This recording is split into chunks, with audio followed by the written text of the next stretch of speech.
Welcome to ANA Investigates, a monthly podcast covering the latest in neurology and neuroscience brought to you by the American Neurological Association. I'm your host, Adeline Goss. Today we'll be talking about the management of patients with large hemispheric strokes and cerebral edema. This is a particularly devastating condition. The mortality rate is as high as 50 to 80% at 1 year with medical management alone. Decompressive craniectomy can improve survival for some patients, but most survivors are left with major disability. To date, not a single intervention has been shown to improve functional outcomes for these patients, and the search for such a treatment is ongoing. That's the topic of our conversation today. I'm speaking with ANA Investigates producer Jim Siegler. Hi, Jim. Hi, Adeline. So, Jim, can you give us some context about the management of malignant hemispheric stroke? Sure.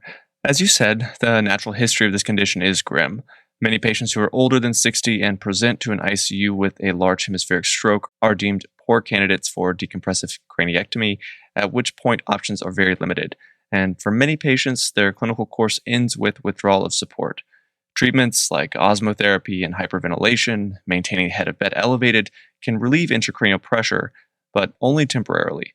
So they're primarily effective as a bridge to surgical decompression. Meanwhile, studies like Destiny, Decimal, and Hamlet have shown that hemicraniectomy can save lives, but that after a year of medical care, like you said, and with physical and occupational therapy, those patients who would have died from their stroke are now either completely dependent on others or they're non-ambulatory with a very poor quality of life. New targets that can reduce mortality and also improve functional outcomes are sorely needed. And today you're going to tell us about one interesting new line of research in this area. That's right, and specifically the potential role of Glyburide. I had the pleasure of speaking with Dr. Marc Simard, professor of neurosurgery at the University of Maryland School of Medicine in Baltimore, who's played an integral role in Glyburide research. Of note, Dr. Simard has disclosed that he's on the board and owns stock in Remedy Pharmaceuticals and is a consultant for Biogen. My name is Marc Simard. I'm a neurosurgeon at the University of Maryland in Baltimore. My laboratory was the original discoverer of the SUR1-TRPM4 channel, which is targeted by glibenclamide or Glyburide, same compound, and a discovery of its use in the context of stroke, traumatic brain injury, and other acute neurologic problems. If Glyburide sounds familiar, that's because it's the same sulfonylurea that's been FDA approved for the treatment of diabetes since the year 2000. It turns out that this drug has a unique mechanism that Dr. Simard and his collaborators have been exploring for decades as a potential neuroprotectant in stroke. Why is that? So it's a very interesting story, actually. Some early observational data published by Dr. Simard's group in 2007 suggested that diabetic patients who have embolic infarcts who were on a sulfonylurea prior to the index event had better clinical outcomes if the sulfonylurea were continued throughout the hospitalization than if it were discontinued. And this data parallels some cellular and animal models of infarction and edema, which indicate that the receptor targeted by sulfonylureas, like Glyburide, those receptors are upregulated during acute central nervous system injury. Dr. Simard explains that these receptors are responsible for mediating infarct progression. The SUR1 channel that is best known, has been known the longest, is the one that's located in the pancreas and it controls insulin secretion. It's called the KTP channel. And so several decades ago, a group of compounds were developed to block this channel, the KTP channel, in the pancreas. And by blocking that channel in the pancreas, one could treat adult onset diabetes with oral medications that would stimulate excess release of insulin and thereby lower blood sugar. It turns out that the SUR1 that's expressed in the pancreatic beta cells that controls the KTP channel is the same SUR1 that's expressed in the brain that controls the SUR1-TRPM4 channel. And so by happenstance, if you will, or by good fortune of biology, the drugs that were developed years ago for treating adult onset diabetes can be used to target SUR1-TRPM4 in the context of brain ischemia and brain injury. Now, there's one issue that may be apparent, and that is that patients who are diabetics take an oral formulation of Glyburide or glibenclamide once or twice daily, and that works quite well for them. But in patients with large hemispheric infarction or traumatic brain injury, the ability of these patients to take an oral medications is limited. And for this reason, as well as for other reasons that I can explain, it is much preferable to take an intravenous version of the drug. Other advantages of the intravenous version include the fact that one can achieve therapeutic levels of drug within serum in a very quick amount of time compared to if the drug were taken by mouth, and that levels of drug can be maintained at a threshold below which hypoglycemia is induced, which is not easy to do with an oral version. So the pharmacokinetics of the IV version far benefit the patient compared to the oral version, and I think that's an important distinction to remember. But molecularly, it's the same SUR1 subunit that is being targeted, and it's the same drug that's being used to target it. Some of the early human trial data for Glyburide have been quite compelling. Dr. Simard discussed two of these trials in which he was involved, GAMES and GAMES-RP. And the way I like to relate what we have found to date with IV Glyburide in the phase 2 trial called GAMES-RP is to divide the data into groups. So the first group that I like to speak about are the objective biological findings with the drug. These are measurements that are unequivocal. And in terms of circulating MMP9, MMP, or matrix metalloproteinase 9, is a serum biomarker of edema formation following stroke. And what Dr. Simard and his group showed is that in patients with these large strokes, those who were treated with IV Glyburide had lower levels of MMP9, which also seemed to correlate with more favorable radiographic and clinical outcome measures. The amount of MMP9 also predisposes to risk of hemorrhagic transformation in stroke. And in the data from GAMES-RP, both groups started off with identical serum levels, and patients in the placebo group increased their levels over the next 24 hours and then gradually began to decline in terms of plasma levels. Whereas the patients treated with the drug reduced their levels immediately on the next day and then continued to decline. So there was a clear biological effect of drug on the serum MMP9 levels. Similarly, when water content of the brain was analyzed using CT density, significant effects of drug were observed. And one of the most important manifestations of mass effect and brain swelling in humans is the midline shift that was measured on MRI scans and found to be significantly reduced.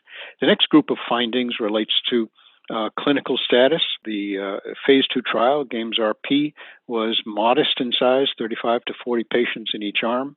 And there was a noticeable shift in MRS favoring drug. The shift was not quite significantly different at 0.06, but nevertheless, there was very encouraging finding. In other words, GAMES-RP showed a trend toward improved modified Rankin scale for IV Glyburide, but the difference was not statistically significant.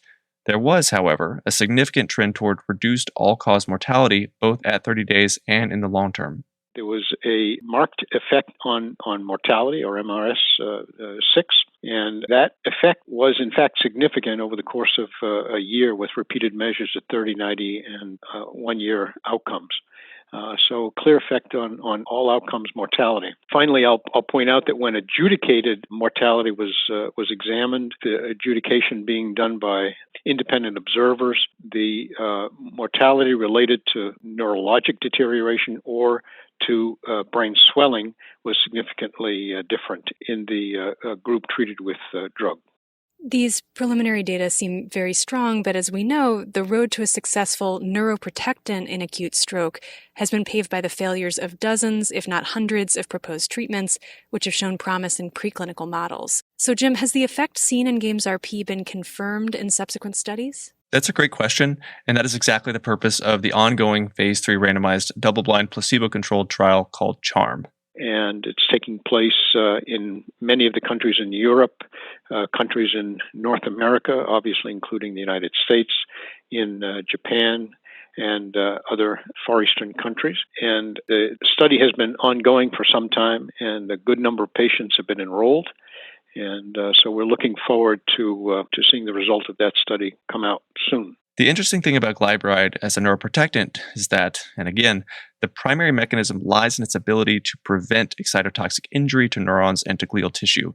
It's currently being explored as a potential therapy in a range of other neurologic disorders, but I want to make sure we don't get ahead of ourselves here. While the preliminary results of GAMES and the GAMES RP trial are promising, we need the phase 3 trial CHARM to confirm the potential benefit of glyburide.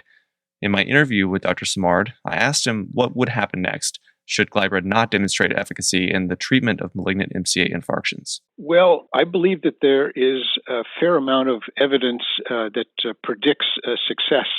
Without overstating it, we reviewed some of the objective biological findings as well as the clinical findings that point to a possible success.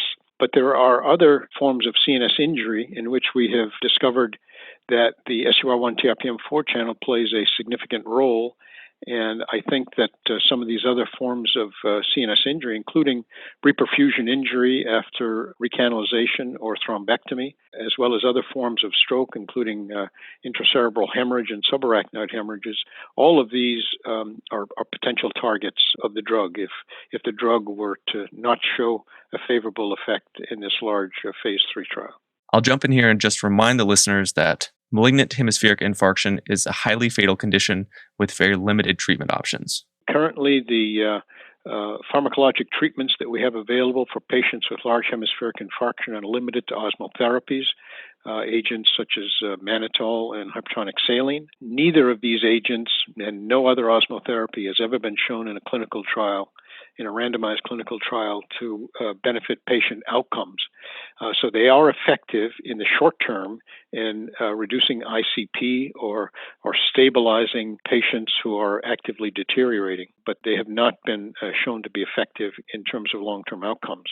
In fact, in many institutions, our own included, these agents are used, quote unquote, on the way to the operating room. So if a patient's deteriorating after a large hemispheric infarction, they may be administered one of these osmotic agents to tide them over on their way to the operating room to undergo a decompressive craniectomy. The same holds true for hyperventilation, a treatment for high ICP that is controversial because of the possibility of its inducing hypoxia, and for its short-term stabilizing nature. Again, something used, quote-unquote, on the way to the OR.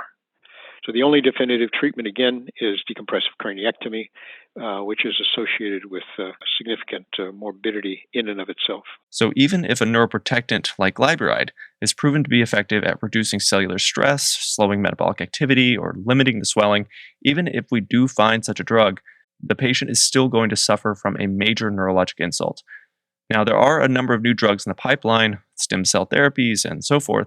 So should glyburide fail, it will not be the last failed treatment after stroke. Until better data become available, I think that we'll continue to rely on interventions like surgical decompression, which definitively improves survival in malignant infarctions. And again, the early data for IV glyburide offers hope, particularly in terms of mortality, but we won't really know until the phase 3 clinical trial has concluded. A challenging problem. Thank you so much for taking us through this, Jim. Thank you, Adeline.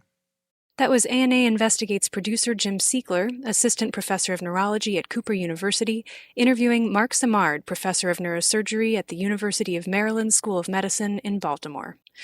As always, we love to hear from our listeners. What do you think will be the next breakthrough in stroke management? You can share your thoughts and pitch your ideas for future podcasts at myana.org. That's it for today's show. For ANA Investigates, I'm Adeline Goss. This has been an episode of ANA Investigates, the official podcast of the American Neurological Association. Thanks for joining us. To learn more about today's program and to access more of the incredible content produced by the ANA, check out myana.org. Adeline Goss is our host. Our producers are Romer Giucaden, Adeline Goss, Michael Halstead, Megan Ritchie, and Jim Siegler. Our editor is Jen Hurley. If you'd like to learn more about receiving CME credit for listening to ANA Investigates, visit myana.org and navigate to ANA Investigates under the Education tab. For more information not covered in today's program, check out the official summary of this episode, published in one of the ANA's journals, the Annals of Neurology or the Annals of Clinical and Translational Neurology. Copyright, the American Neurological Association.